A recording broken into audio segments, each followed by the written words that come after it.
Saudi டைலாக்ல சில வாக்கியங்கள் வந்துட்டு இன்னைக்கு நம்ம அரபிக்ல நம்ம கத்துக்கலாம். உங்கள்ட்ட உதாரணத்துக்கு வந்துட்டு ஒருத்தவங்க கேட்குறாங்க, எவ்வளோ வருஷமா நீ வந்துட்டு ரியாதுல இருக்கிற அப்படின்னு கேட்குறாங்க. ஓகேங்களா, நீங்க எப்படி சொல்லுவீங்க? என்ன சொல்லுவீங்க? ரொம்ப வருஷமா நான் என்ன பண்றேன், ரியாதுல வாழ்ந்துகிட்டு இருக்கிறேன். இது எப்படி நீங்க சொல்லுவீங்க அரபிக்ல, சவுதி டைலாக்ல? அன சாக்கின் ஃபிர் ரியாத் மின் ஜமான், அன சாக்கின் ஃபிர் ரியாத் மின் ஜமான் அப்படின்னு சொல்லிட்டு சொல்லலாம். இதே இது நீங்க ஒரு ஃபீமேலா இருக்கிறீங்க, ஒரு பெண்ணா இருக்கிறீங்க, எப்படி சொல்லுவீங்க? அன சாக்கினா ஃபிர் ரியாத் மின் ஜமான், அன சாக்கினா ஃபிர் ரியாத் மின் ஜமான் அப்படின்னு சொல்லலாம். இதே இது வந்துட்டு உங்கள்கிட்ட வந்து கேட்குறாங்க, இந்த கம்பெனியில் வந்துட்டு நீங்கள் எத்தனை வருஷமா ஒர்க் பண்ணுறீங்க அப்படின்னு சொல்லிட்டு ஒருத்தவங்க கேட்குறாங்க. என்ன சொல்லுவீங்க?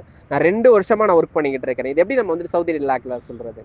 நீங்கள் ஒரு வந்துட்டு மேலா இருக்கிறீங்க அப்படிங்கிற பட்சத்தில் அன ஷக்கால் ஃபிஷரிகா மின் சனத்தின், அன ஷக்கால் ஃபிஷரிகா மின் சனத்தின் அப்படின்னு என்ன பண்ணலாம் சொல்லலாம். இதே இது நீங்கள் ஒரு ஃபீமேலாக இருந்தீங்கன்னா அன ஷக்காலா, அன ஷக்காலா ஃபிஷரிகா மின் சனத்தின் அப்படின்னு என்ன பண்ணலாம், நீங்கள் கன்வே பண்ணலாம்.